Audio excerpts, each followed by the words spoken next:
Sajake pancen wis pentas meguru anyar. Bagong wani napaki kridaning para Sata Kurawa. Ndara Kartamarma, ya dasar Purnyata. Ayo bapakmu nutuk boyong ning Ngastina apa ora? Nek ora entuk aja kelakon dosa, bumi angus karang kadempel. Mangke riyen, Mas. Nek sampean ajeng boyong bapak niku rembuge perkara Durna karo bapak wau kula wis menggaris bawahi, kula ora arep melu-melu. Ning gandeng Durna ngucap nek arep gawe bumi angus karang kadempel. Niki masalah sing tak anggap dadi tok sumbering perkara. Lho, tok sumbering perkara piye? Tok sumbering perkara dadi gegeran kaya ngeten iki. Mula aja nganti gawe gegeran kowe mundur. Mundur piye? Bapakno menehno aku. Nek bapak mboten purun diboyong, karang kadempel tak bumi angus. Lah niki kula ora mbelani sapa-sapa ning kula mbelani karang kadempel. Ora sandadakani pawadan kowe mbelani karang kadempel. Ning sing wigati kowe nggondheli bapakmu tak boyong ning Ngastina. Upama tak gondheli kowe arep apa? Lho, ora basa karo aku. Aku kuwi kadang nata kowe mung batur ora basa. Basa ya gelut ora ya gelut, percuma. Nggo ngapa kula dadak basa karo sampean? Wani karo aku. Apamu sing tak wedeni? Ora minggat kene merganing patimu. Dibantangane ana mak. Wah, setan iki. Man, wonten dawuh. Kowe iki standby ning kono. Nun. Kowe iki standby ning kono. Standby mriko menapa? Maksudku kowe siap ning kono, kene iki wis mempenge. Malah nang kene mangani kacang dipepe. Iya. Rene, iki ngestaken dawuh kula. Malah dene arep mbelani.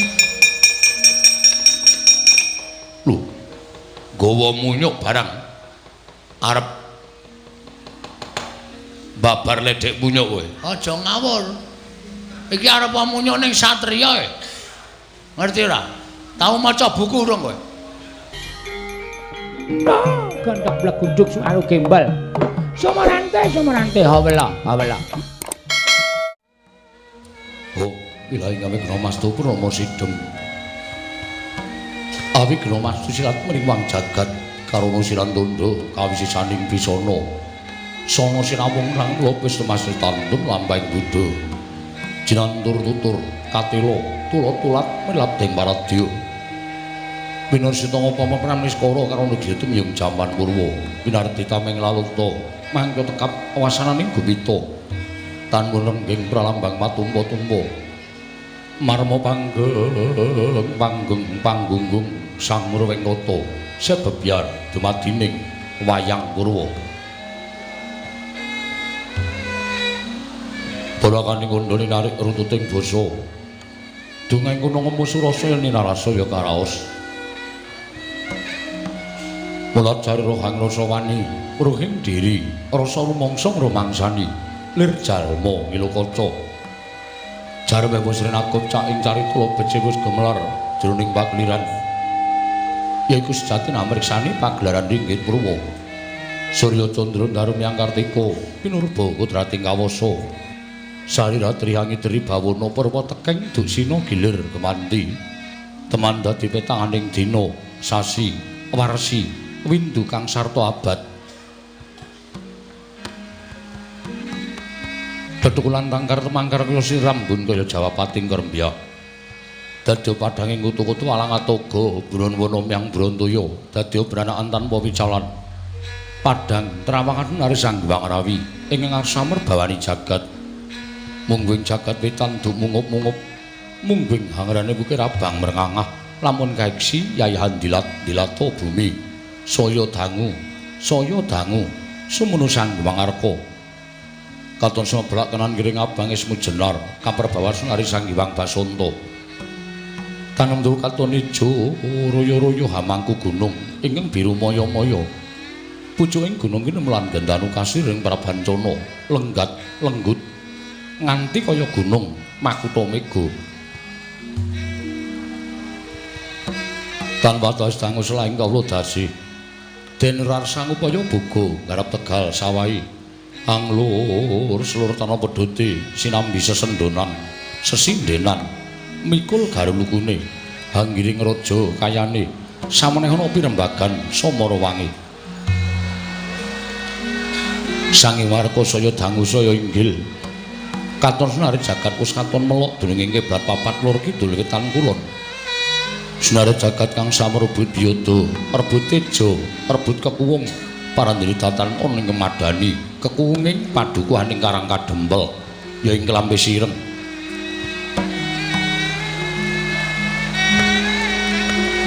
Punapa midhatan padukuhaning Karang Kadempel karana ing mriku bumi subur ingkang saged nuwuhaken tanam tuwuh, woh-wohan pala kesimpar, pala kependhem, pala gumantung. Dadi raja raharjaning Prajawit saking kuluwetuning bumi ingkang sakelangkung kathah. Pramila nastan Klambi Sireng awit telenging padukuhan wonten wit klampis ingkang ulesipun cemeng. Nadyaning padukuhan wonten wisma dapur limasan ing wis keladuk sepuh, gebya gedhe linabur gamping, cendhila cendak nanging cekli. Sangajenge wisma katingal kumalebet sang Dwi Warna, abrit pethak gendera pusaka bangsa Ngamarta.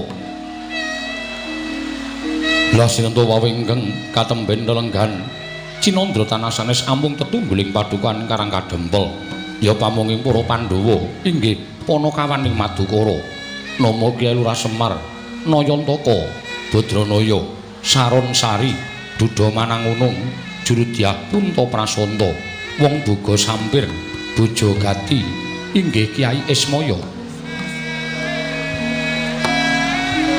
Semar tegese datan kasamaran saliring kahanan ingkang gumelar, miwah ingkang dereng gumelar.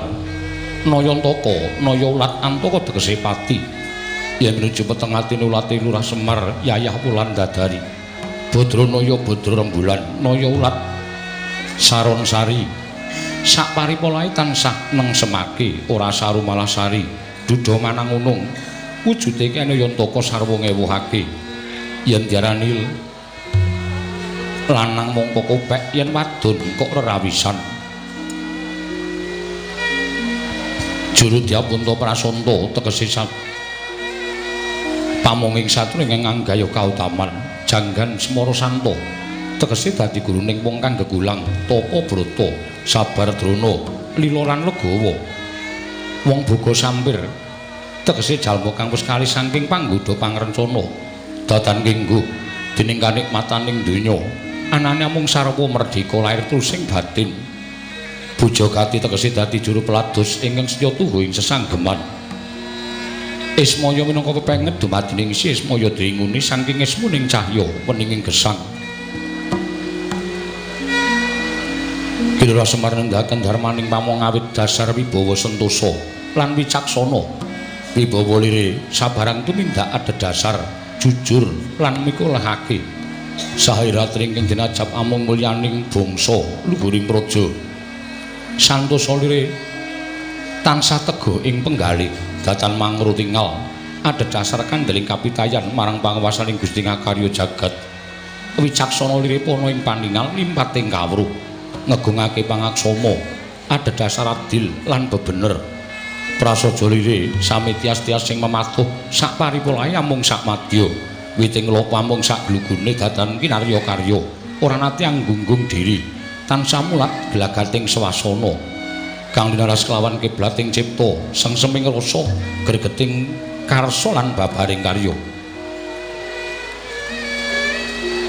Pramila datan loko lamun Lurah Semar, nadyan drajating aceplik menang sinebut Sang Pamong Agung, sinuyudan diring kawula saduka Karang Kadempel. Turta jinaket dening Sri Naranata awit saking pangaribawa Sang Pamong Agung ngantos kenging binasake Wreksaka gigire murup mbun-bunane danan kenging pidak wayangane.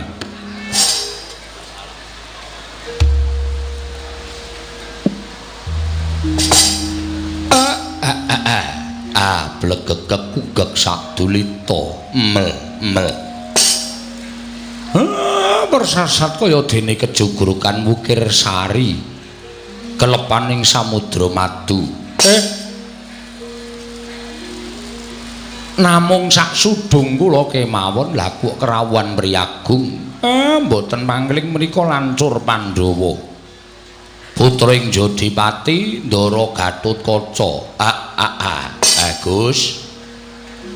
Katuran karaharjan rawuhipun Ndara. Siwa Semar. Tan sami nanging kawidadan niring sami kula prapaku ning Karang Kadempel. Aku ngaturake pudya pangastawaku katur ngersaning Siwana Yantaka. Nggih kula tampi ndadosaken bombong raos sing manahipun ing ngabdipun Semar Ndara dipun sekecakaken anggenipun lenggah. Jer kawontenanipun padusunan benten kaliyan menawi lenggah wonten ing negari Ndara. Kaya ora dadi ngopo Siwana Yantaka. Matur sembah nuwun. Nala Gareng Petruk Bagong kowe ngaturna bekti kelawan bendaramu ingkang katemben rawuh tole. Ngestaken dawuh, Pak. Ndara Gatotkaca kula ngaturaken sembah pangabekti kula kunjuk Ndara. Yo Nala Gareng tak tumpuk. Ora liwat pangestuku Tampanana. Nun inggih sangat anggen kawula ndadosaken jimat paripih. Dipun sekecakaken anggenipun lenggah. Yo Gareng kaya wis ora kurang prayoga. Kula ngaturaken sembah pangabekti kula kunjuk Ndara.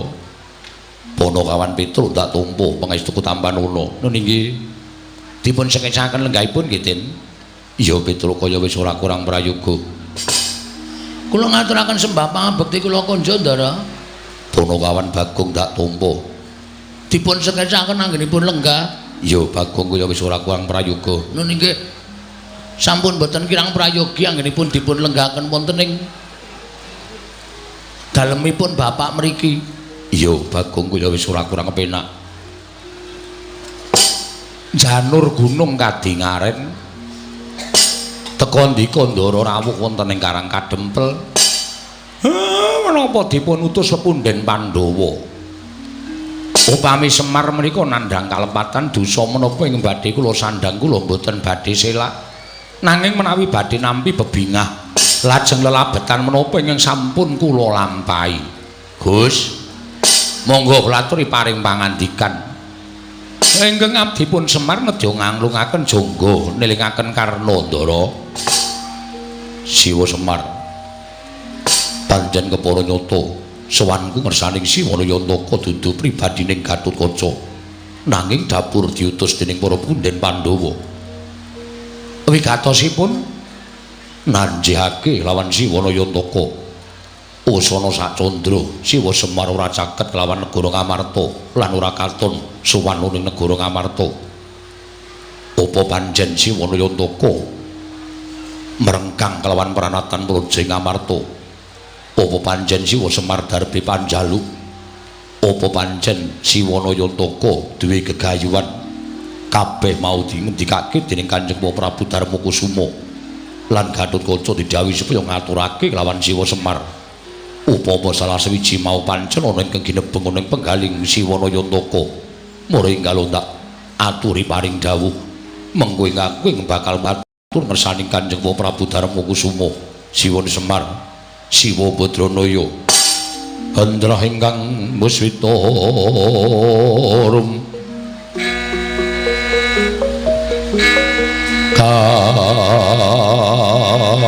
kasilring samirana mre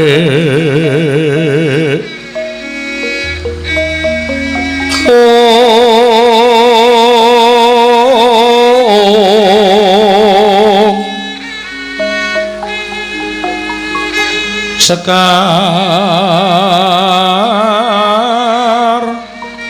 gadung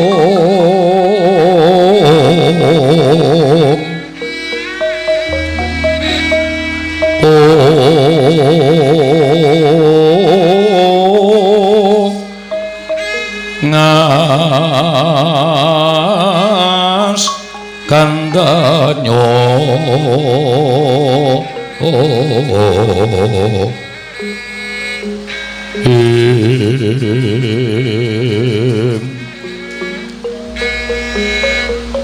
maweh raras renaning driya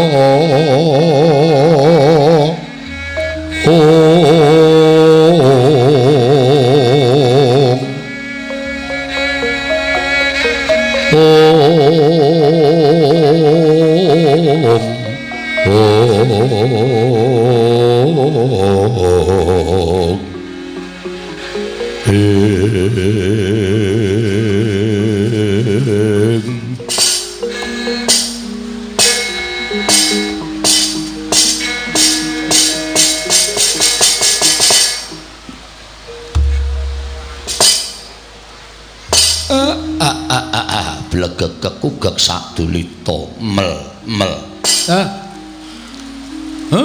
Matur nuwun nggih Den. Dene mboten kanyana-nyana wontenipun Semar sawetawis wekdal caket kalawan negara Ngamarta menika ndadosaken kawigatosanipun Sinuwun Prabu Punta sakadang dumunten wonten pandangan lumantar ndara kula Gatotkaca Semar kok sampun pinten-pinten candra menika mboten sowan. Kula nyuwun pangapunten. Wonten ingkang kedah panjenengan mangertosi bilih Semar menika merdika.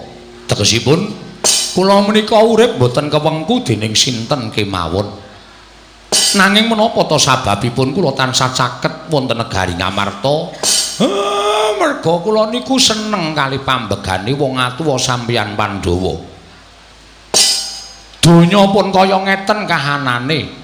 Donya wis akeh sing padha minger kiblate tumindak angkara Budi Candala. Ewadene peranganipun titah ingkang gumelar wonten jagat. Lah kok tasih wonten Pandhawa satriya gangsal ingkang ateteken ati suci pepayung Budi Rahayu. Mongko kula golek wong sing kaya Pandhawa niku wis susah, wis mboten nate ketemu lan wis ora iso kepethuk. Lah kok dilalah ketemu kali para Pandhawa. Mula kula gandrung kalian para Pandhawa. Kula niku nek gandrung kalih wong sing ambege sadu budi niku kula nuwun sewu, pengin cecaketan, pengin sambet memitran. Ning ora kok terus Semar niku terus nyorohake awak ngabdi wonten negari Ngamarta menika mboten lho Den. Nuwun sewu. Sampun ngantos klintu ing penampi ndara-ndara kula Pandhawa. Mila menawi wonten pandangan Semar kok wis pirang-pirang sasi ora sowan menika. Kula nuwun sewu, kula menika dereng dipun rengkuh dados abdi lan kula dereng nyorohaken awak kula minangka dados abdinipun para Pandhawa. Semar tasih minangka dados kami tuwaning Karang Kadempel. Mboten wonten sanesipun. Mengkono Siwa Semar nggih. Terus panjenengan paring dawuh Semar apa duwe panjaluk? Mboten. Sithik mawon kula mboten darbi panjaluk napa-napa. Kula cedhak kali Pandhawa niku persasat kaya wis entuk kanugrahaning para Jawata. Kula cedhak kalian para Pandhawa nika persasat kaya entuk kanugrahaning Gusti Kang Maha Tunggal. Dene kula dicaketke kalih wong-wong sing ateteken ati suci pepayung Budi Rahayu kados Pandhawa. Mila nek panjenengan paring dawuh apa Semar darbi panjaluk mboten Ndara. Luwih-luwih kok gegayuhan. Sing ajeng kula gayo niku napa? Kula niku wong sekeng, wong ora duwe. Kula niki ming kawula, kula niki ming abdi. Upama duwe gegayuhan nek nganti keprungu tangga teparo mengko ndak disebut cecak muntal cagak, cebol gayo wulan wuta ngitung lintang tangeh kelakone cepak wurunge. Pun urip kula sak madya mawon. Upama diparingi bebungah saka sing kuwasa nggih kula tampa kanthi ngucap syukur ngersaning Gusti. Dene ora sing jeneng titah menika dipun menangaken budidaya. Ya sak kamat-kamat pripun carane pambudidayaning Semar ya tetep kula ajeng budidaya. Ning nek kula kon duwe gegayuhan niku tesih adoh saking pangunek-uneking Semar Ndara. Mengkono Siwa Semar nggih. Mula sampeyan boten sah ewet pegewet napa sing didhawuhke ingkang awahe Ngamarta sampun panjenengan ndikakaken kaliyan ingkang abdipun Semar. Upama mangke panjenengan kundur teng negara Ngamarta niku mangendikake mawon napa anane sing kula wangsuli enten mriki supados ndara-ndara kula Pandhawa ugi sami prisa. Mboten lajeng gadhahi panyakra bahwa bilih Semar sampun suwita wonten negari Ngamarta menika dereng Ndara. Siwa Semar iya nggih. Niku mawon sing isa kula aturke kalih sampeyan. Wondene saklajengipun kula nyadhong dawuh timbalanipun Ndara Gatotkaca. Monggo dawuhing Kanjeng Prabu Darmakusuma. Yen to Siwa Semar sagu lan keduga ndak boyong dina iki bareng sak lakune Gatotkaca bakal tak sowanake marang negara Ngamarta. Iku munggo ingkang dadi kebenganing rasaku Siwana Yantaka. Mangke riyen den. Niki katone kok mboten ming sampeyan. Sing duwe karep kaya ngoten niku mboten kok sampeyan. Mergi kula wis entuk sasmita saka ngersaning Gusti. Nek sing duwe panjangka kaya ngoten niku mboten ming sampeyan, nanging akeh sing kepengin cedhak karo Semar, sing kepengin caket karo Semar. Ning kula kudu prayitna ngati-ati. Sebab nek mboten nganti nganggo kaprayitna sing titis, kleru nggo kula milih mangke malah kriwikan dadi grojogan geguyon dadi tangisan ndara. Palukon lakune nglekas Bukito linuting kidung katurung hamomong hamomong mangon manah ayu ana tanah kolong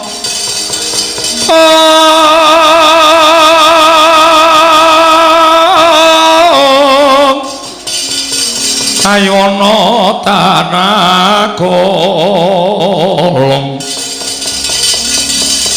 akolong mamatu koro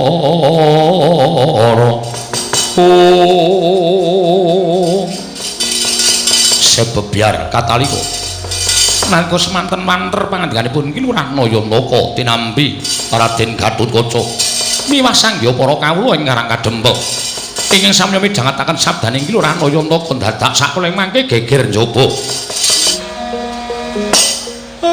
tak kira bakul kapuk munggah ning pendopo. Iki kok ana kethek putih. Mongko capet-capet aku kelingan. Aku mbiyen tau tate duwe sumitra wujuding kethek putih. Ning apa bener kowe wong wis pirang-pirang abad kepungkur. Nggonku srawung karo munyuk sing wulune sarwa putih memplak. Apa bener kowe sumitraku mbiyen? Nyun pangapunten Kyai.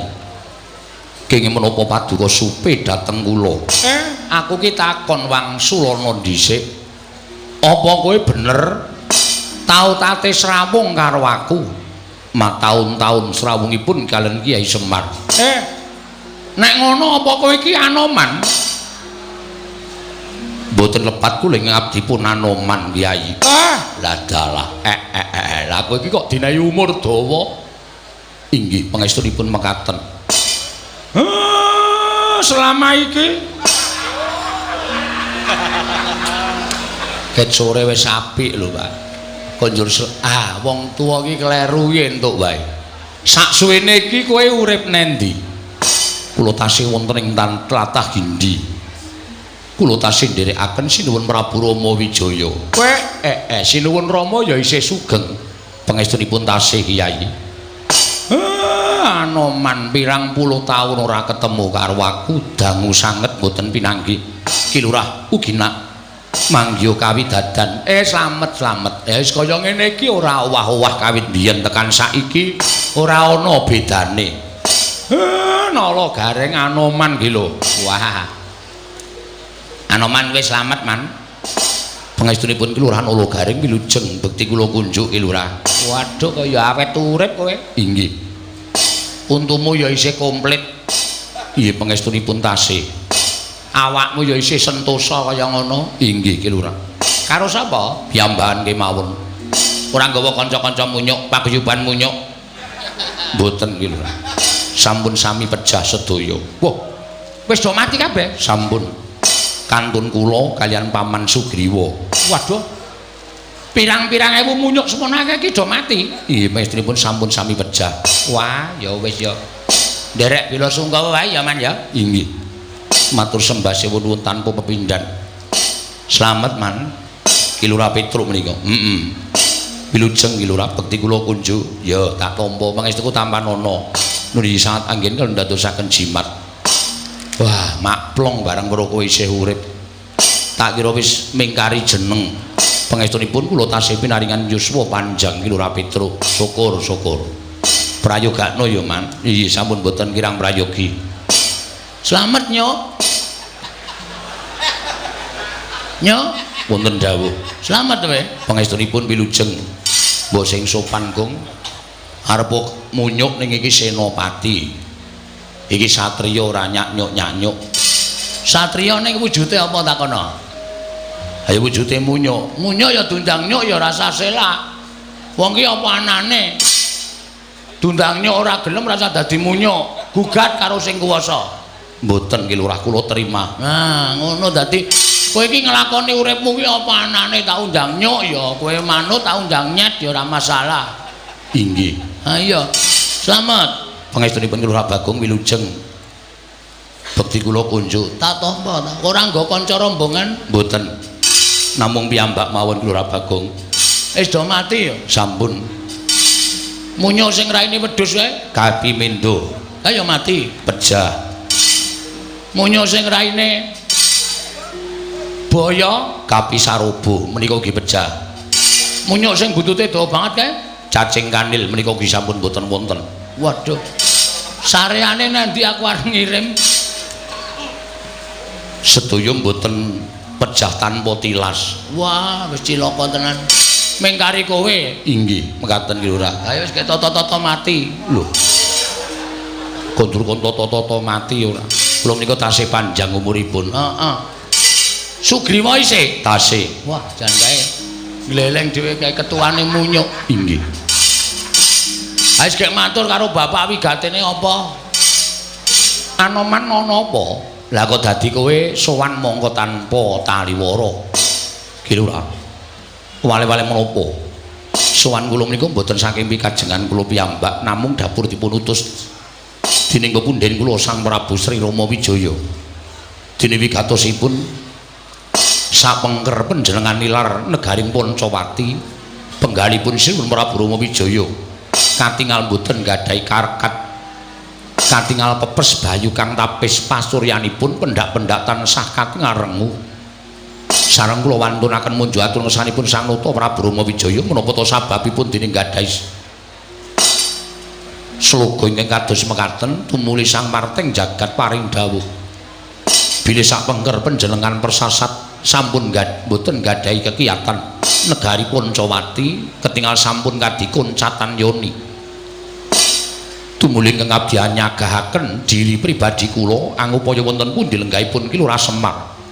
Sampun dangu anggen kula kekalangan Malaya ngideri jagat. Upaya wonten pundi dunungipun Kyai Semar parandiri mboten dipun saged kula sumerapi lenggahipun ki Lurah Semar Badranaya. Nanging sareng kathah-kathah anggen kula nyuwun priksa dhateng Sang Hyang para kawula. Tumunten wonten kathahing para kawula ingkang sami nyebataken bilih ki Lurah Semar lenggah wonten ing Karang Kadempel. Ki Lurah Semar kula aturi welas dhateng Ratu Gusti kula Sang Prabu Rama Wijaya. Mugi kepareng enggalih dinten sakmangke monggo kula dherekaken kundur wonten negaring Pancawati. Angemongi kula warga ing Pancawati kados wingi uni Kyai Semar Badranaya. Ya tak tampa omonganmu tak tampa. Ning kosek aku durung bisa menehi wangsulan kelawan kowe. Merga rasaku isih giduh. Pikirku isih bingung, isih kodeng. Merga kahanan iki lah kok dadi kaya ngene, akeh-akeh sing padha kepengin ngayunake kelawan Semar Badranaya. Ya, Anoman, ning kowe bali ora bakal bali nglenthung tegese tanpa atur saka aku. Mekaten ki Lurah. Mengko bakal ana aturku ingkang bakal kunjuk Sri Rama Wijaya supaya lega penggalihe. Aja nganti kowe mengko dinukanan dening Sang Nata ing Pancawati Senggana. Kocap kacarita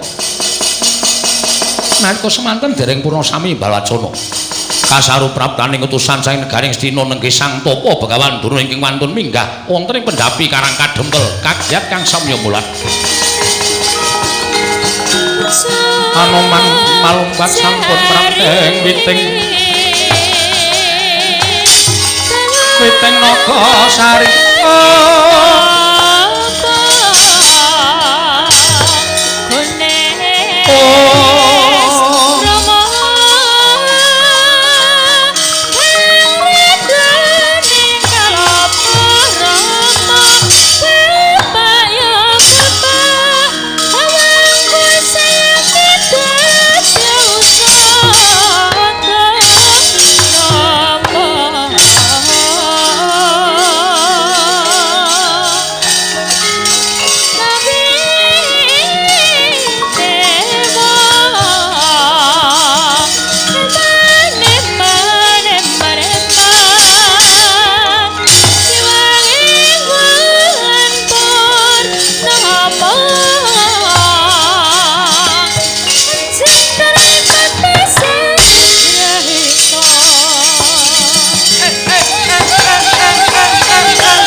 iki kok aku ora ngimpi apa-apa lah kok dayoh ting jedul.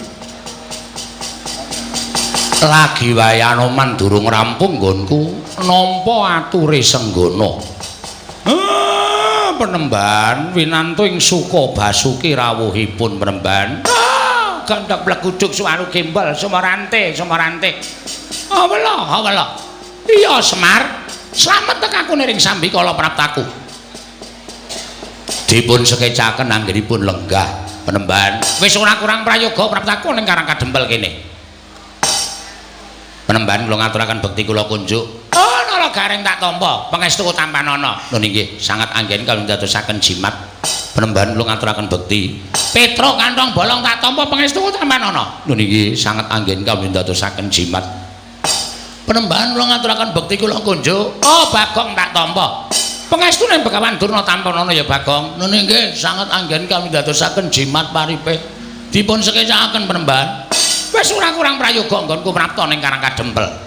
Penemban. Enten menapa? Sengkan-sengkan datan pepoyan rawuhipun wonten ing Karang Kadempel. Iki ngene ya Semar, cekak aos Bloko Suta. Ora usah dadak kalang-kalang rembuku, sing wigati tak jujuk wae. Supaya kowe nggak ngerti apa to sababe dene Begawan Durna kedarang-darang prapta ning Karang Kadempel dina samengko iki. Nggih. Niku langkung prayogi. Sowanku to praptaku ning Karang Kadempel iki sayekti dudu saka pribadiku dhewe. Nanging pancen aku diutus dening anak Prabu Duryudana. Yen anak Prabu Duryudana kuwi nampa sasmitaning Jawata. Ngastina lan para Kurawa bisa anjayeng bawana. Satemah negara Ngastina saka kondhang Kalukengrat yen to kudu tinunggon dening Semar Badranaya. Mula tumuli anak Prabu Duryudana utus kan Begawan Durna sowan ning Karang Kadempel. Ingkang wigati dina iki kowe tak tanting ya Semar. Kowe tak tanting maragake kowe wangsulan karo aku. Uripmu kepengin ajeg kaya ngene iki apa mukti? Nggih. Lah pripun to? Nek kula urip kepengin ajeg kaya ngeten iki pripun? Nek kepengin mukti pripun? Nek kowe kepengin ajeg kaya ngene iki uripmu sekeng ora duwe mlarat apa-apa sarwarkasa, ya wis ngono kuwi wae uripmu rasah do wae. Ning yen kowe kepengin sugih, kowe kepengin duwe dadakan dina iki ayo, kowe melu aku tak boyong menyang negara Ngastina. Kowe tak boyong menyang negara Ngastina, kowe ngomong marang para Sata Kurawa, kowe manggon ning negara Ngastina sak lawase uripmu. Kowe ora usah nyambut gawe, kowe ora usah ketayalan menyang sawah, menyang Tegal. Kabeh apa sing tak butuhake bakal dicawisake dening anak Prabu Duryudana. Aja kok wujuding tangan, nadyan sandang sarta prabeya kabeh bakal diwujudi dening anak Prabu Duryudana lan diparingi dening anak Prabu Ngastina. Lho apa ora kepenak? Iki salah sawijining cara nggo ngowahi karo uripmu lho Semar, nggo ngowahi karo uripmu.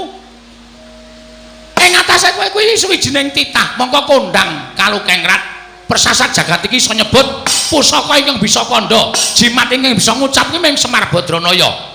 Ning bareng padha tekan Karang Kadempel kabeh padha mlengos. Kabeh padha ngrasani karo kowe. Ing atase Semar ki wong kondhang Kalukengrat. Lah kok omahe kaya ngene iki? Ya bener kowe duwe pendopo. Ning kok separo gendeng, separo plastik. Apa wangun kaya ngono kuwi? Nek kira-kira ora kuat gendengi, omong karo Begawan Durna, mengko tak kirim Semar. Ning ora kaya ngene iki ora ngisini-sini. Ngono? Omahmu kaya mengene iki dimbrukke. Dimbrukke gawe sing luwih apik. Anak Prabu Duryudana saguh nyukupi, saguh menehi karo kowe apa wae sing tak butuhake mesti bakal kasembatan. Kowe nganggo nyamping saka emas ginepeng. Ayo. Dienggo jarikan, emas kok dienggo jarikan. Apa ana? Sesuk bakale ming kowe sing nganggo, ming kowe sing nganggo. Kowe suweng ya ora ming lombok nganti bosok kaya ngono kuwi.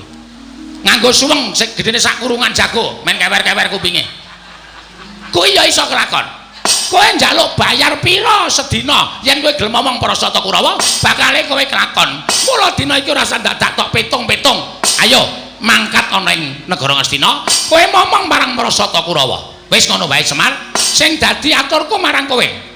Tok tampa ya monggo, ora ya tegese kowe wong sing ora gelem urip kepenak, wong sing ora gelem urip sing luwih saka sakbarakanmu utawa kawula kiwa tekan Karang Kadempel kene.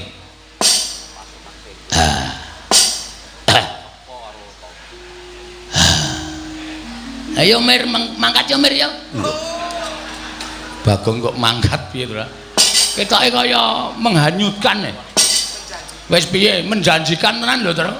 Tanpa neng sawah, tanpa neng Tegal dibayar. Wis duwe derajat, duwe pangkat.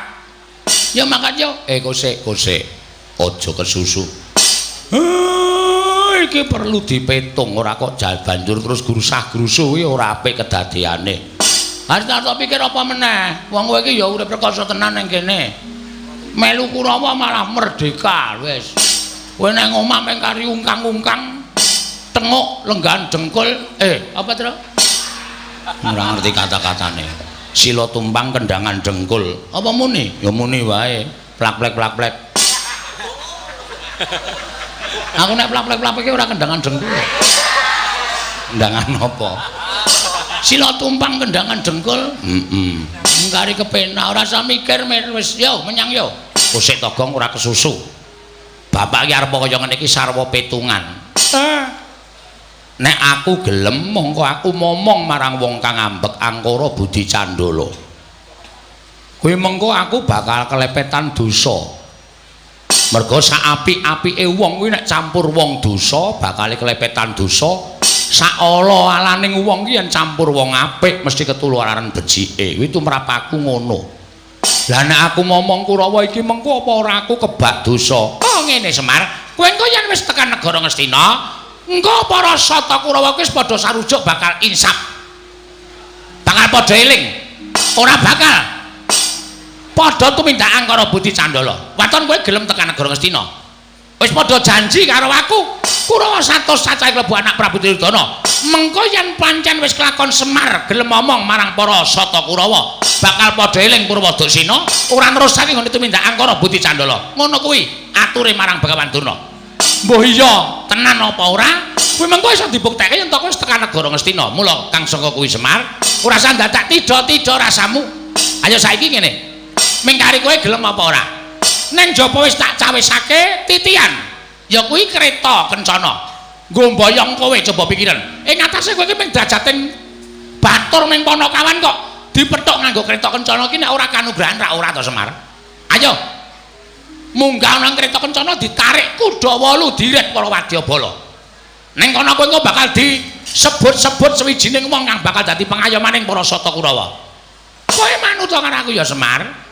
Iki aku teko ki minangka dadi utusaning dewa ing bakal ngowahi uripmu, ngowahi kahananmu sing saka kahanan sing kaya ngene iki dadi kahanan sing becik, dadi kahanan sing apik.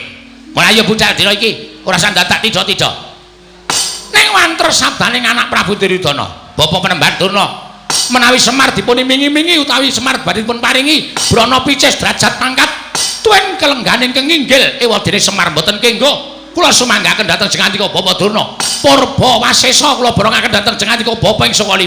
Ah, tegese aku wis menang murba kalawan kowe. Yen kowe ora gelem tak gawa marang negara Ngastina, Semar, apa kelakon? Aku nggunakake cara-cara sing kasar. Apa kelakon? Aku kudu nggunakake cara sing nalisir saka angger-angger kautaman. Yen perlu Karang Kadempel kene kita bumi angus supaya kowe gelem pindah ana negara Ngastina, Semar Batranaya.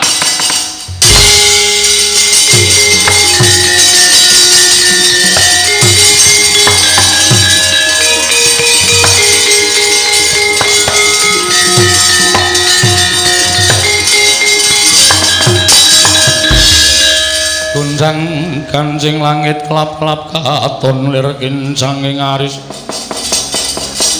Risang mawe kandrung sabaran katulu Bagong kowe arep ngopo? Kowe mau rak wis mathuk melu Begawan Durna. Kowe aja nesu, kowe melu Durna kono nek Semar ora arep tekan ngendi-endi. Sik, Pak.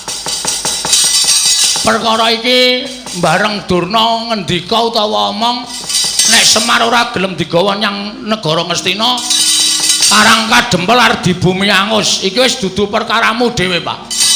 Ning iki ngembet keselametaning kawula sak Karang Kadempel.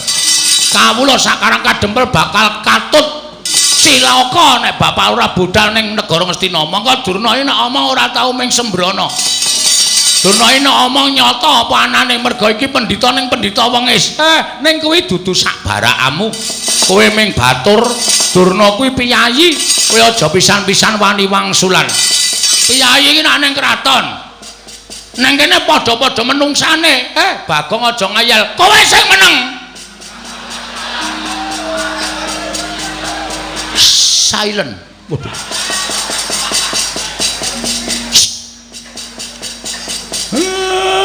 Aku ki bapakmu, aku ki anakmu. Lah iya manuta karo anak. Aja ngeyel. Iki tak rampungane. Kowe ora ana perkara karo kowe. Nek mung ngrasani sampean tok ora masalah, ora ana perkara karo sampean. Ning iki ngrasani Karang Kadempel Pak. Saploe aku dilantik dadi linmas Karang Kadempel ki. Aku ora trima nek ana wong ngrasani rusake Karang Kadempel. Sakaremu nek kowe dikandhani ora nggugu sakaremu. Ala becik bener luput lakonana. Mulane kowe meneng wae. Wong tuwa ngeyel ora. Dusi sisan kowe. Bong lantil lho kowe. Wong ora apa-apa arep didusi ora. Penembahan? Loh, iki Bagong. Heeh. Loh, ora basa. Tak basanono iki ra urung ming dadine padu. Mula ora ana wong padu kok basan-basanan iki ra ana. Aku ngoko sampeyan ya ngoko. Sajake kowe rada nesu karo aku. Ora ming sajake. Asline nesu. Perkara ndi sing marai kowe nesu? Kowe dadak ngrasani omongmu sing terakhir mau muni piye? Nek Semar ora gelem tak boyongne negara Ngastina, Karang Kadempel tak bumi angus. Terus saiki kowe sampean mikir ora? Nek Karang Kadempel mang bumi angus niku sing dadi korban ora ming Semar, ning kawula sak Karang Kadempel. Sing ora ngerti kenthang kimpuling lelakon, samangsa-mangsa kathoke suwek kenthange metu. Piye, Truk? Ora ngerti kenthang kimpuling lelakon ngono tok ora sak mangsa-mangsa. Wah iya kuwi bahane gareng ya. Heeh. Samangsa-mangsa. Ora ngerti kenthang kimpuling lelakon pojok pleret teng kanan kok dadi tok sempyok aradan. Kowe ndek rasa kamanungsan ora ya, Mbak? Duwe rasa kamanungsan ora aku tak takon karo kowe. Sampeyan diutus boyong Semar, wis cukup kuwi wae rembugane, ora usah blender mrono-mrono. Ora usah bereng ngulon ngecan. Rembugan nek Semar gelem diboyong memang boyong ora masalah. Nek Semar ora gelem diboyong wis adile wong takon kuwi diwangsuli, adile wong jilih kuwi disiliki. Nek ora diwangsuli ora disiliki ya wis kudu nrimo. Ora terus ngamuk kaya ngono kuwi. Loh, sejati apa? Sejati ki rokok. Murah kuwi. Sejatine pancen kaya ngene iki niatku. Sapa sing bakal mepalangi karepku ngene bayang-bayang marang Semar Badranaya? Mesti bakal tak katut ge dosane. Nek ngono aku sing arep katut ge dosane. Lho, nek pancen kowe dadi pepalangi Durna, kowe tak katut ge dosane. Fake. Apa gong fake? Fake iki apa? Kuwi lho sing dingolesi weteng kuwi lho. Fake iki maksude wis tok. Berarti ki masalahe ora karo Semar, saiki dipindah masalahe karo Bagong. Mergo sampeyan ngendikake sapa sing ngepalangi karepe Durna, tetep dadi mungsuhe Begawan Durna. Aku sing dadi pepalang. Loh. Apa kowe wani karo aku? Lho aku tak takon, kapan aku ra wani karo kowe? Aku tak takon. Wis, kapan? Wiwit Bagong Cenger lahir saka ngendi, Pak? Mbuh. Bagongnya asli sapa, Pak? Mbuh, aku ora caturan. Wiwit Bagong lahir Cenger saka wetenge Simbok. Simbok sapa? Mbuh. Bagongnya karo sapa ora wedi, watone gegarane siji. Bener, wis kuwi tok. Nek aku bener, aja kok menungso. Dewa mudhun wae Bagong ora gigrik. Gong, lambene sing apik, Gong.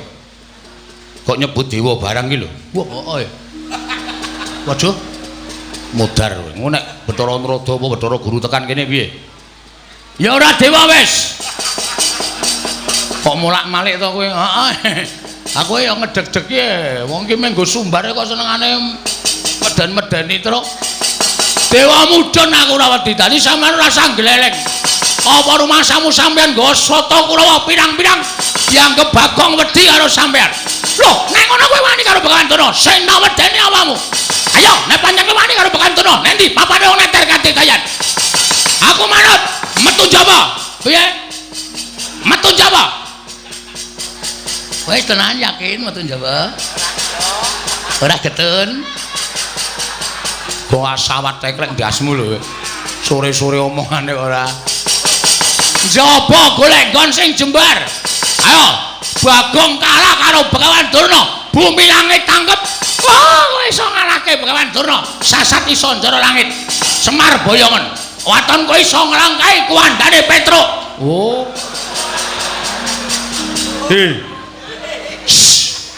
Ngapae? Aku ora melu. Meng disilih batange kok terus cengelmu kowe. Nyilih kok batang ora. Meng sedhela gah. Nek arep sumbar nggo awake dhewe. Wonten iso nglangkai batange Bagong Boyo Semar Badraya. Oh, lakon mati tereng apa kowe?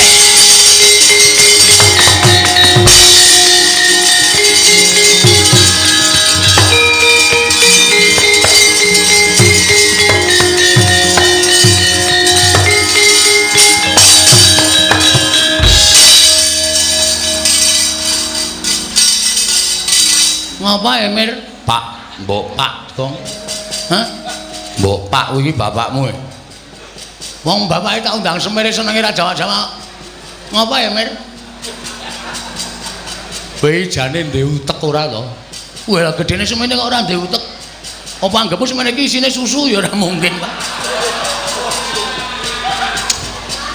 Sawangre. Kowe iki ngerti ora? Durna kae nggawa Kurawa. Ngerti. Aku ngerti kok tok tantang. Aja kendel. Aku ki catur kendel kok. Aku wis ngerti nek Durna wani langap-langap. Le omongan ki mesti nggawa Kurawa. Ora nggawa Kurawa ora mungkin Durna wani kaya ngono. Lah nek Kurawa ngroyok Karang Kadempel, lho, tandingi. Sing arep nandingi. Oh iya, Truk. Moh. Truk, moh. Biasane kowe perang lho, Tru. Ora, wis ora arep perang aku kesel. Gareng kae. Hah? Gareng. Gareng yo awake ora petha kok kon perang. Matane kira. Sikile becik, tangane cekot. Aku nek cara Semar nang anak gareng tak tekak wingi-wingi. Isen-isenke, bentuke ora mutu.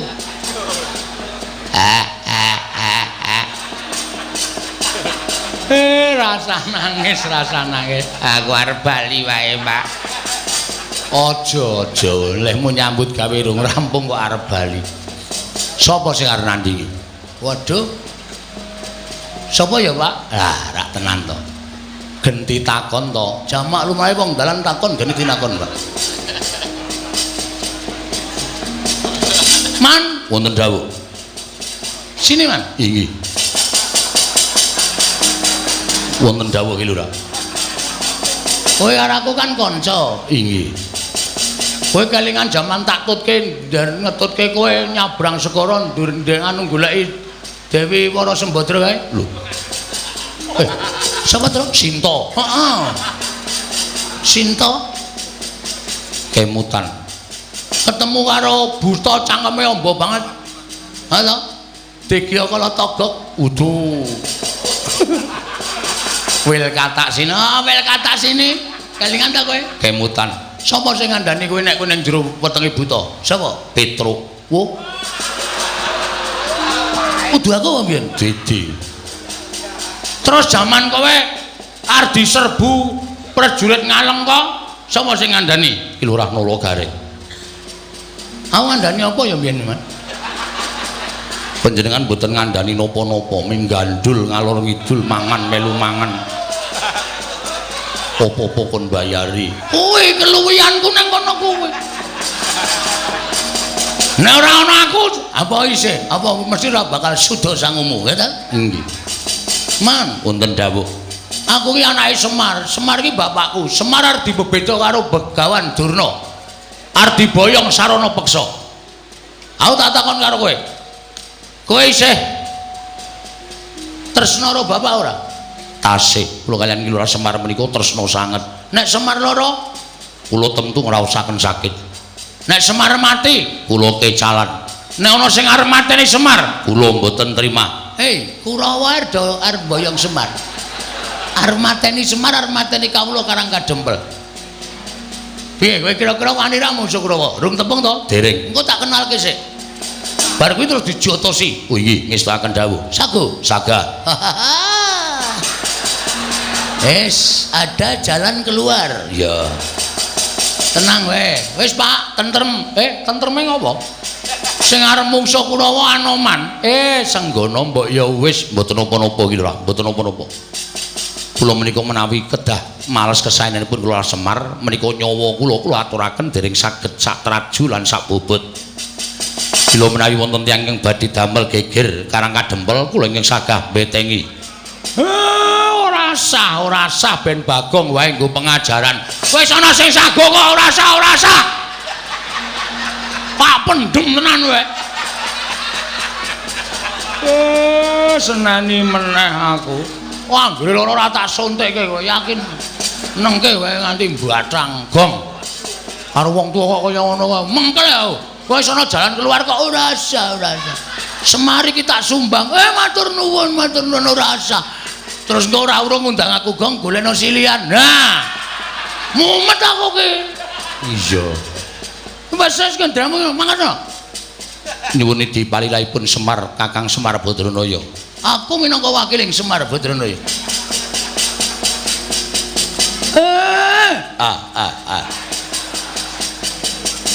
Anoman tak lilani Kurawa patenana. Menika kados pundi Ki Lurah? Muni awe meneh. Wis ta meneng ta? Nek kowe engko omong bae dadi wong apik ora gelem nampa kabecikane wong liya. Iki aku sing ngrekoso gelut.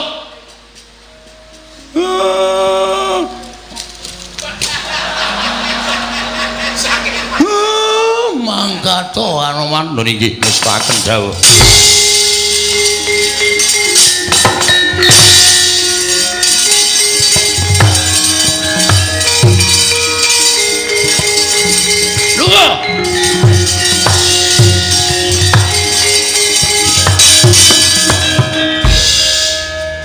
Mbok mbiyen lahir dipateni wae, Pak.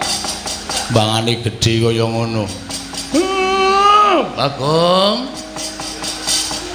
Bapak niku dadi Bagong, dhek dadi Semar. Kene, Pak, kene tengok ini, Pak.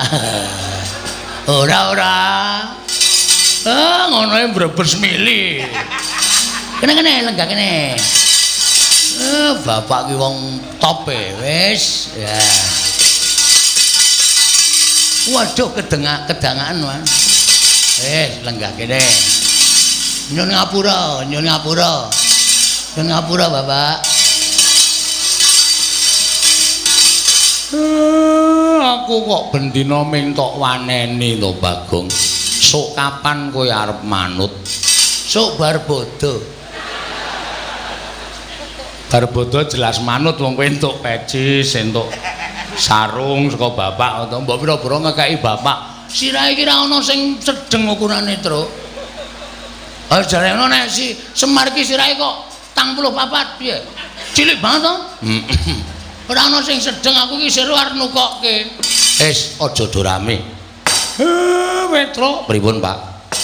Kawula Karang Kadempel konsumise rada adoh mergo iki bakal dadi perang gedhe antarane Anoman karo para Sata Kurawa. Nggih, ngestoke dawuh. Bagong kowe ya ngewangi aja ming meneng wae. Siap. Ngestoke dawuh, Pak. Nala Garing kowe ya ngewangi aja ming meneng wae. Nggih, Pak, ngestoke dawuh. Wis ngono wae, mengko nek kira-kira perang saya mbondo kalani Petruk kowe matura karo aku. Lho niki ngestokaken dawuh. Pun paripurna, Pak. Monggo. Bapak mlebet wonten griya kula tak medal njawi. Iya. Sing ati-ati ya, Bagong. Sampun mboten kirang prayogi.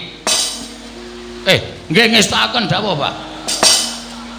wis purna gatining pepanggihan madaning padukan Karang Kadempel.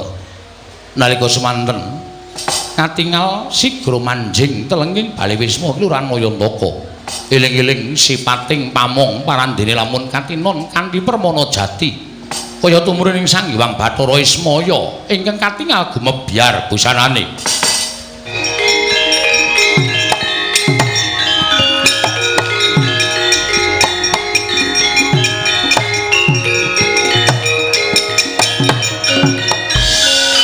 Carian putra lamun ngawekasan yeka wisanggeni maya Wisnu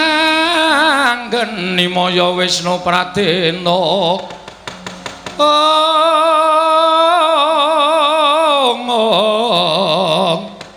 wisanggeni maya Wisnu Pradena Tata lho Man. Piye? Rombongan Kurawa ketoke wis nyedak saya nyedak. Begawan Durna pancen bener ngendikane Bapak. Nek Durna wani drangap-drangap ucape ngono ae mesti nggawa Kurawa. Yo, cedhake yo. Nggih, istaken dawuh. Ki Lurah Bagong sampun tumut-tumut mangke mindak risak araganipun. Cekaping ngabdipun Anoman. Weh, ya ora ngono, ora iki desaku nek aku ora melu-melu kok ndak dukani karo Bapak. Inggih, Ki Lurah Bagong.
Lamun katututan lamun mangsa prawira digdaya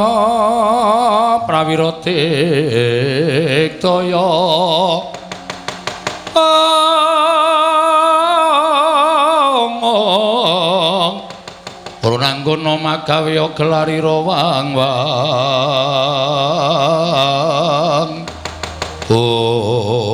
wah sajae pancen wis pentas meguru anyar. Bagong wani napaki kridaning para sata Kurawa. Ndara Kartomarma. Ya, dasar Purnyata. Ayo bapakmu entuk boyong ning Ngastina apa ora?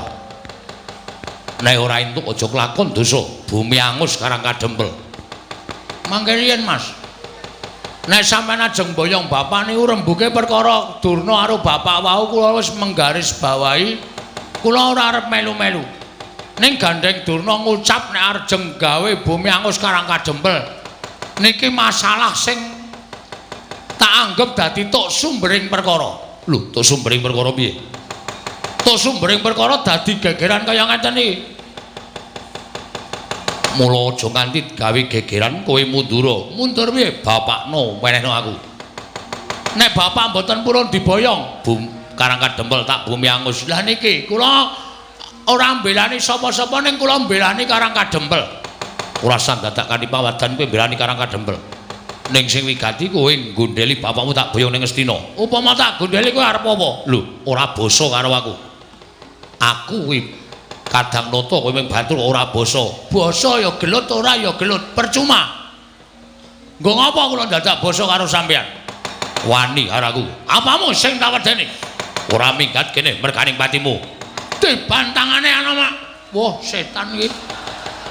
Man, wonten dawuh. Kowe iki standby ning kono. Nun, kowe iki standby ning kono. Standby menika menapa? Maksudku kowe siap ning kono, kene iki wis mempenge. Malah nang kene mangani kacang-kacang dipepe. Nggih. Rene, Nggih, ngestaken dawuh Lurah. Malah dene arep mbelani. Lho. Gawa munyuk barang arep Babar ledek munyuk kowe. Aja ngawur. Iki arep munyuk ning satriya e. Ngerti ora? Tau maca buku urung kowe? Anoman Gembong Mangleawan ya iki. Lho. Anoman sing kondang kawenang-wenang. Mulane kowe aja waton iso terus nantang karo Bagong. Ayo saiki nek pancen sampean wani karo Bagong mungsuhmu do aku ning iki.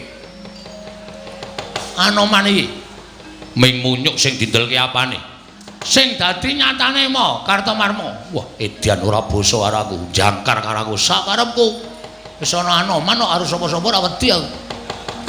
Ayo, kon maju munyuk kuwi. Tugele sirahe tak cangkinge sirahe. Mboten dawuh. Arep dicangking sirahmu. Sinten sing ngajeng nyangking? Iki menika sinten? Kartomarma. Kadange Prabu Duryudana. Rampunge, Mas. Sendika. Aku tak ngasuh. Iya. Nang gelas kae es teh sapa? Nggen kula. Tak ombe ya. Iya. Munyuk kok tuku es teh ki cara ngendi? Iki apa sing jeneng Anoman? Ya dasar Puranyata. Ora kukut barisanmu aja takon dosa. Kelakon aku yang bakal ngrampungi para sata Kurawa. Maju sangat tebak dadamu kene marganing patimu Anoman.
Petruk barang melu perang nglabuhi desa Mas.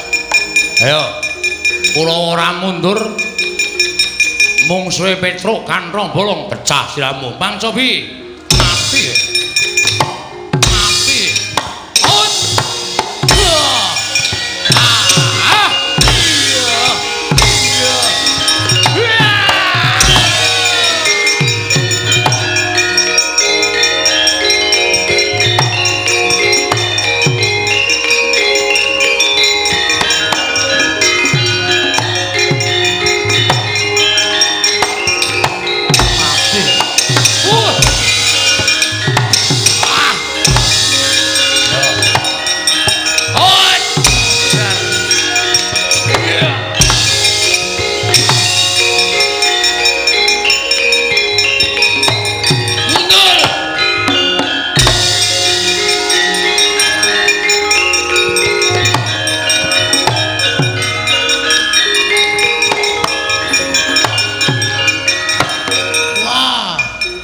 galeng balang tangan cekot sikil becik kal pelang rasa kokian gunem tanpa guna mungsuhe nala gareng sumbalmu kaya yak-yak ayo sing dadi nyatane pecah silamu nya wedian piye reng mumet blase to andene kok maju kono kowe wae kono aku cah ringkih kok wah dan ganti Petro ganti anane ya mut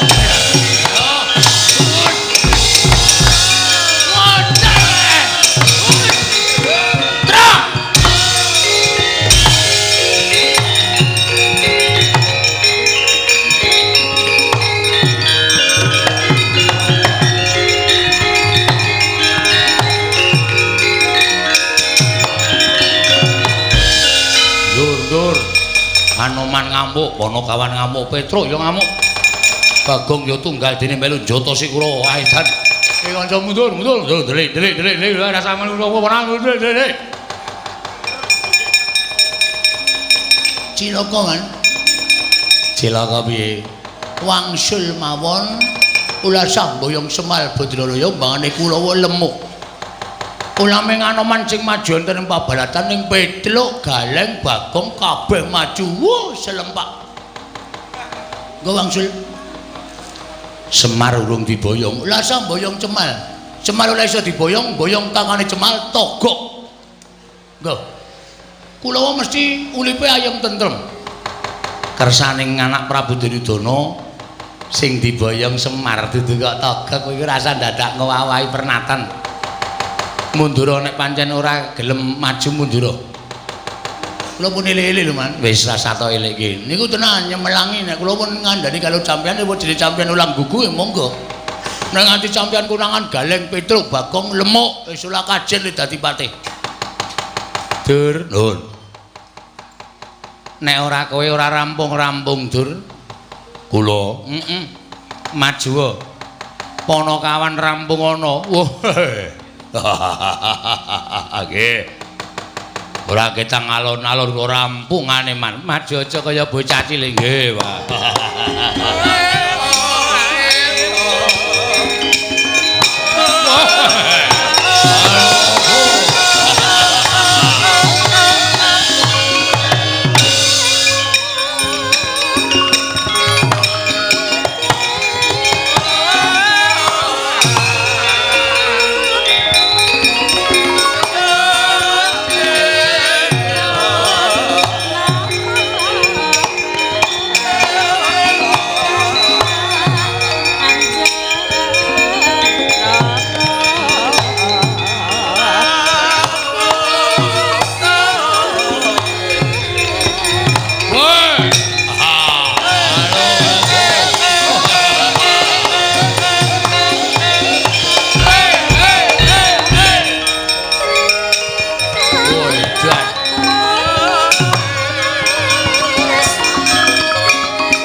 Petruk Ndara Dursasana ya mriki ajeng napa nglabrak wong-wong karang kadempel klebu kowe lebu Gareng lebu Bagong Anoman sing tok ndelke dadi betenge bapakmu acur-cur kuandane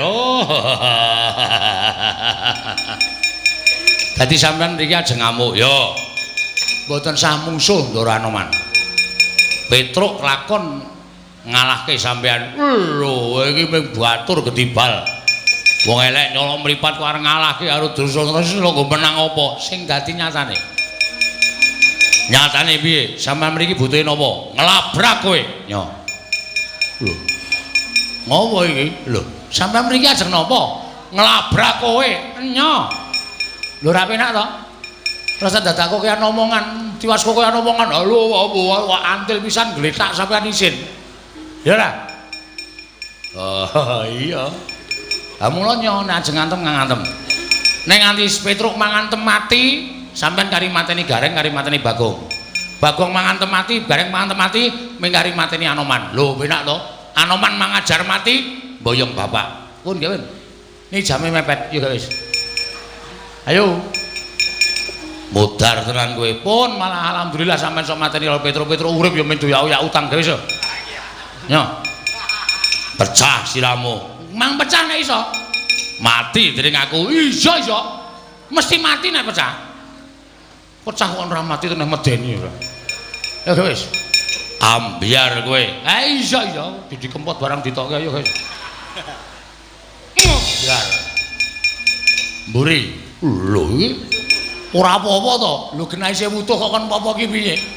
Yo. Biar. Gondodo. Yo, wah edan sesek pecah jantungmu. Oke, silakan. Nah. Pun sirah pun cengel pun dada pun wis. Nek cara satriya gentenan. Usung ngomong gentenan sapa? Wong aku mung tok kon ngantem kok. Weh, sampean ora isin po diprisani piye akeh. Pangeran Pati ngantemi batur sak penake dhewe kok dibalas kok ora gelem nek cara kula isin. Nek cara kula wirang.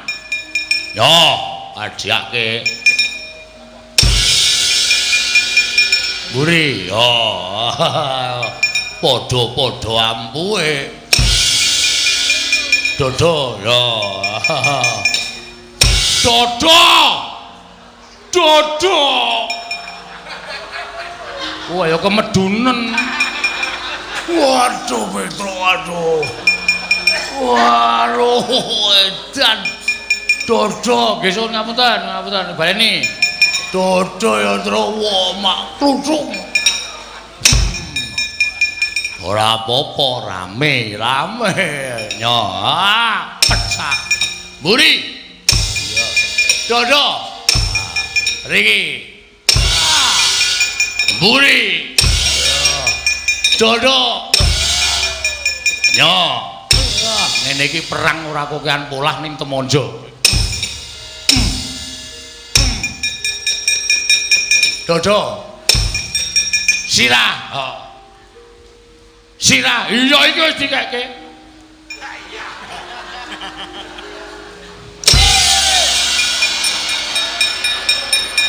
Sip. Kok entuk palu semono gedene, Kong? Palu nggo nutuki aspal tak sile. Men modar. Matek ora. Amboyo ampo kaya awak tutuk nganggo palu sing nggo ngremuk aspal. Modar. Dir. Turu kok neng dalan iki lho. Tangi aja kaya bocah cilik. Aduh man, mumet banget man. Mumet piye? Petro setan. Ditukke sirah kula ora diantem-antem mbul nyeluk Bagong kok palu gedhe banget. Ladalah. Man vertigo kula. Piye? Vertigo. Napa-napa kuwalik pripun niki lah tak gawa Kakang Penemban Durna pripun Kakang.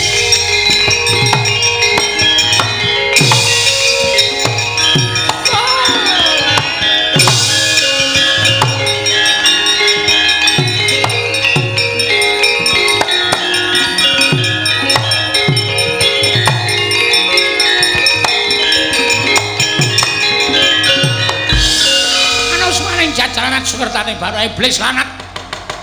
Petro kantong bolong kala gareng Bagong Anoman ngrusak barisan Kurawa. Bubar mawon ora iso dikukup. Apa kira-kira kowe kuat nadahi Kyai Jundamane ketiban pusaka? Saka 5 ora padha gladran dadi kondo cetutang Begawan Durna Baran.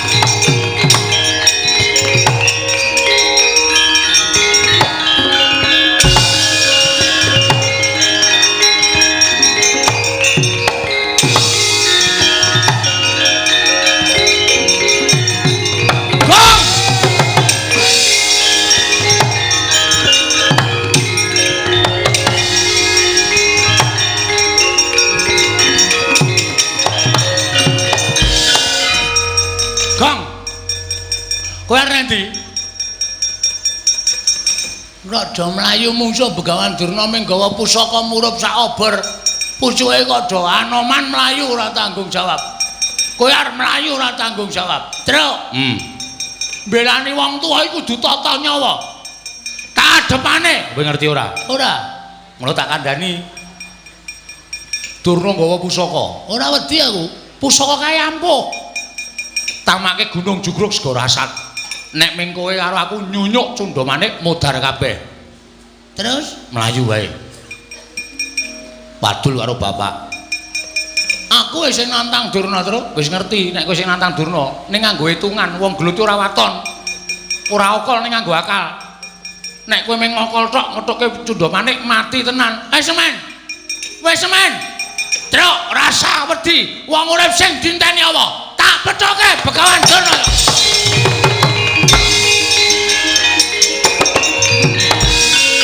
Asemi ra nututi to kowe? Ayo ora wong kandhane ngeyel kok. Karepku ki ya. Skeneane liyane iki. Aku nekat melayu terus kowe bagong. Ngoyak aku tok candhet meneh, Gong. Aja kaya ngono. Aku tresno karo kowe. Ha dramatike nang kene iki, terus. Adegane nang kene iki. Wah, wis ora masuk. Arek arep maju-maju aku tak padul bapak. Oh ya tak padul bapak. Aku tak omong karo bapak nek durung nggo pusaka. Aku ya omong nek bapak nek durung nggo pusaka. Aku ngomong ngetutke, padul bapak, ora maju, mudar tenan. Akhirnya sadar, ket mau. Aku mau melayu nek ora tututi aku menggok perapatan kono liwat desa baline bapak kok. Ora dupak raimu modar kowe. Wis ayo wadul bapak. Yo.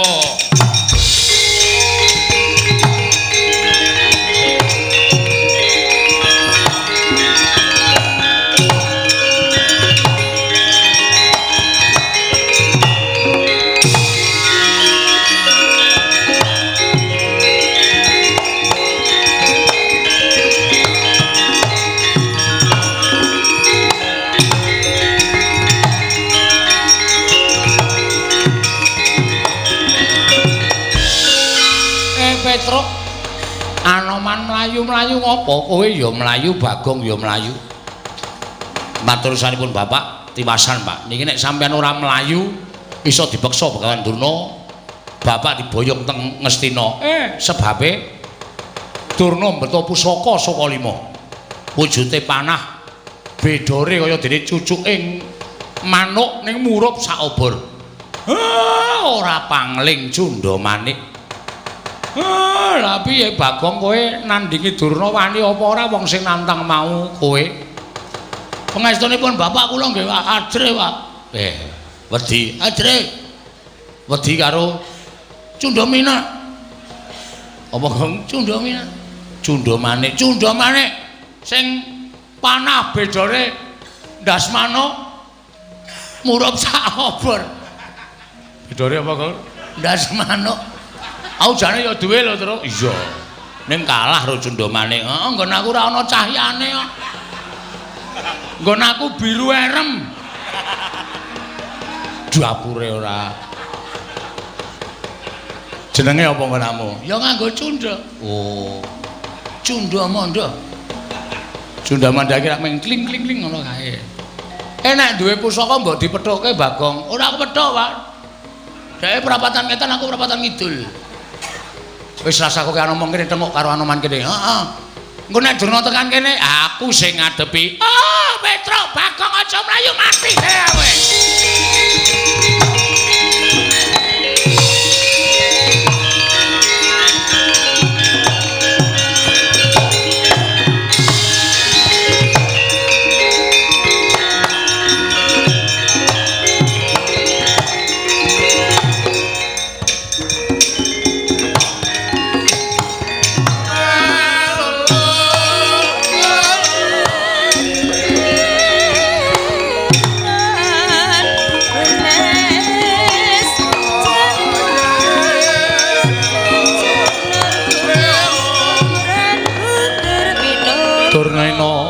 Panalingani rolo majaring ratri linenggak jangganira kapisanan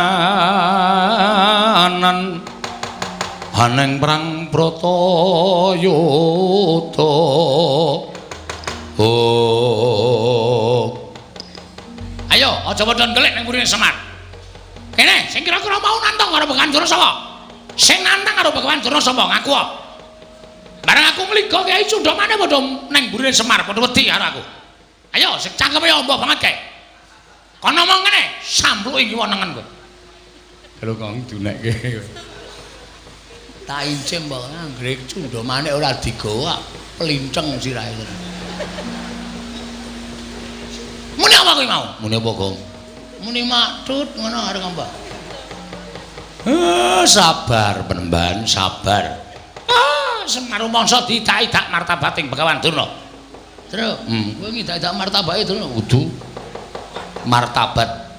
Wo, tak kira martabak. Mane didak-idak mbok dipangan Ora, menengo sik. Terus karep sampean pripun? Pokoke kowe tak boyong menyang Lestina. Nggih, kula purun. Lho, kowe gelem? Nggih, purun. Ning wonten syarate. Syarate apa, Semar? Kowe matura. Kowe butuh brana picis. Kowe butuh derajat pangkat mesti bakal tak wujuti. Waton kowe matur karo aku. Matura sing cetha syarate apa? Kula kepengin sinten mawon saged kula eloni, kula suwitani. Waton saged ngaturaken Sekar Tunjung Seta. Sekar Tunjung Seta. Nggih. Nek sampeyan iso ngaturake Sekar Tunjung Seta enten ngarepan kula, esuk iso ngaturake sore kula boyong teng Astina. Sore sampeyan iso ngaturake Sekar Tunjung Seta, esuk kula mang boyong teng negara Astina. Lole kentos walu gembol monyor-monyor juneng dungkul wana dadi alas dadi ana. Sekar Tunjung Seta iso disebut tegese gumelar ana ing jagat nyaluk pamit tak golekane Semar.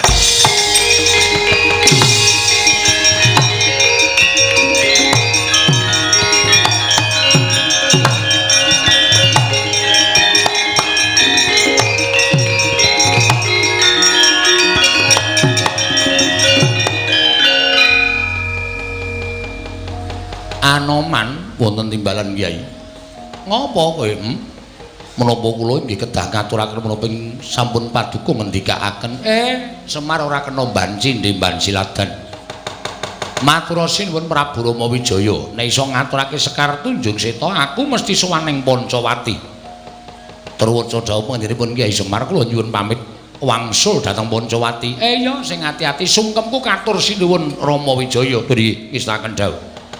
Kilura Petruk nyuwun pamit. Hati-hati ya Man, aku ngaturke panuwun. Nggih. Wis bantu karo Karang Kadempel. Nggih. Dawa sami-sami Kilura. Kilura Bagong kula nyuwun pamit. Hati-hati ya, Nyok. Nggih. Kowe bali rene ora? Nggih, kula temtu wangsul mriki menawi pikantuk Sekar Tunjung Seta. Tak anti-anti sak praptamu Anoman. Aku kapang karo kowe. Nggih. Kapang. Wong ora ngerti basa senengane omongane. Terus mbok ora plak-plek terus. Kowe iki nek angel iki terus anarkis ya. Ya wis ben ora. Wis ndang bali kono. Nggih, ngestaken dawuh. Iya, Anoman sing ati-ati ya aja kaya bocah cilik. Nggih, ngestaken dawuh.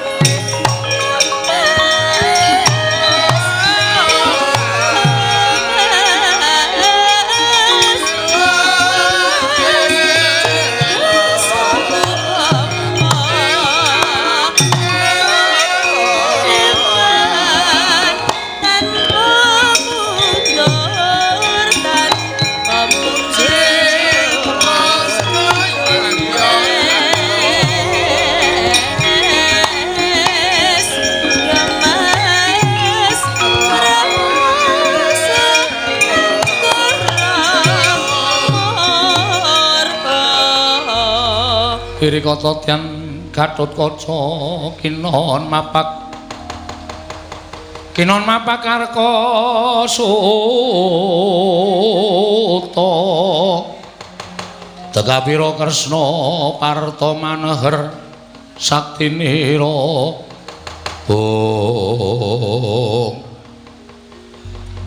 apa aku ya kudu kaya mengkono Siwa Semar Den kula rak wis matur sadurunge kula matur kalih Begawan Durna sampeyan kula jak jagongan enten wingking wau kula wis matur kalih sampeyan kula sagu dipun boyong dhateng negari Ngamarta ning watandara-ndara kula Pandhawa saged ngaturake Sekar Tunjung Seta mengkono Siwa Semar nggih nah yen to para punden Pandhawa ora percaya marang ature Gatotkaca sampeyan sowan teng Ngamarta kula kanteni anak kula telu Nalagaring Petruk Bagong supaya dipercaya dening para pepunden Pandhawa napa sing mangaturake kan pepunden sampeyan aku njaluk pamit Siwa Semar ngatos-atos Petruk nun melu andaramu Gatotkaca nggih Bagong nun melu andaramu Gatotkaca siap garing nendi Reng apa dijak ndara Gatotkaca ngapa golek gemak goreng oh tenane ora ya iki dapusi Bagong senenge ra jamak-jamak nderekke ning Ngamarta ayo siap monggo Gus kula derekaken monggo kundur teng Negari Ngamarta iya Nalagaring Petruk Bagong Semar aku nyuwun pamit ngatos-atos nggih Den kula antu-antu rawuhipun pepunden Pandhawa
Datang kawusa mapan wonten ing Karang Kadempel Nara Gatotkaca nalika semanten ingkang wis budal nilar negaring Pancawati nenggih Sang Rama Wijaya kadhiraken ing Rayi Sang Lesmana datan saronta enggalih angrantu sawanipun Sang Anoman bila tumuli sumusul dhateng Sang Mayangkara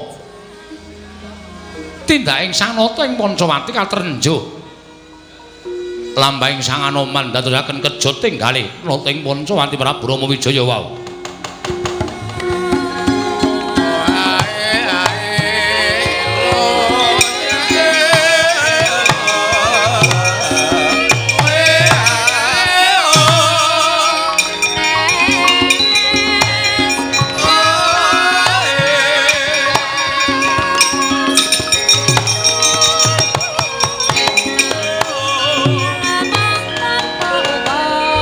Nalendra Bekmartatama manggiat kurda kota kaping riksa kang pinarwasa ira wang-wang oh nun sewu sinuwun ngantos kejut raos sing manahipun ing abdipun Anoman dene dereng ngantos kula prapteng wonten ing gisiking inggih menika tanah Hindi lha kok paduka sampun malah pinanggih wonten ing papan mriki Diwaji Senggana kula wonten timbalan persasat kaya ngenteni sileming palwa gabus kumambang ing Sila Kresna nggonku ngrantu kelawan sowanmu nalika sira ndak utus paya ngupaya menyang endi lenggahing Kyai Semar tumuli panjenengan ingsun nganti kelawan kadang ingsun Lesmana ingkang wigati mung kepengin sumusul menyang endi papan ning si Senggana nggone pinanggih kelawan Kakang Semar. Berkamaestu paduka kula sampun pinanggih kaliyan Kakang Semar. Banjur menyang endi lenggahing Kyai Nayantaka mapan wonten ing tanah Jawi, pernahipun wonten ing Karang Kadempel. Sedaya panjenenganipun sinuwun Prabu Pancawati sampun kula aturaken. nanging mugi andadosna ing kawuningan jebul wonten neruba ingkang dipun suwun dening Kyai Semar. Pepanggil ingkang disuwun dening Kyai Semar wujude apa? Anoman. Mboten sanes Gusti kula ingkang sinuwuning Pancawati menawi kedugi saged ngaturaken wujudipun Sekar Tunjung Seta. Kyai Semar badhe wangsul dhateng negaring Pancawati lan momong dhateng kula warga Paduka Gusti kula ingkang sinuwun. Wujude apa? Sekar Tunjung Seta sinuwun.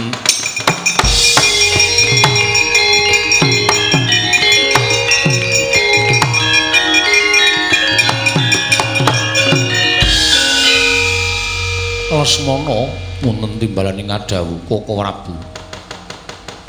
Nadyan wus suwe nggonipun Kakang Gumelarana ing Janaloka. Lagi sepisan iki wanuh tetembungan Sekar Tunjung Seta, Yayi. Aja wedi kangelat. Siadi dhisik ana laku ngupadya menyang diduning Sekar Tunjung Seta.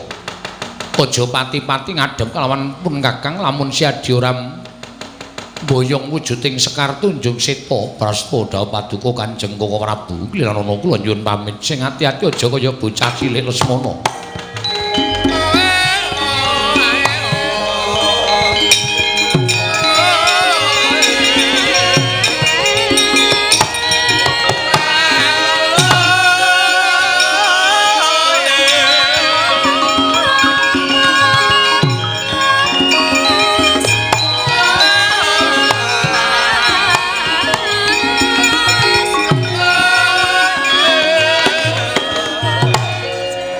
Anoman wonten timbalan. Bareng kadangku Kyai Lesmana wis mungkur ninggal kalawan panjenengan ingsun. Melang-melang penggalipun Kakang kuwi ninggal jejabang ning tepining Balumbang para Paduka. Ayo padha ditututi lakune Lesmana adoh diceraki-cerak didoi. Nuwun ngestaken dawuh. Sira Anoman ngambah dirgantara kalawan panjenengan ingsun. Ngawat-awati lakuning kadangku Lesmana monggo diweji kula dherekaken.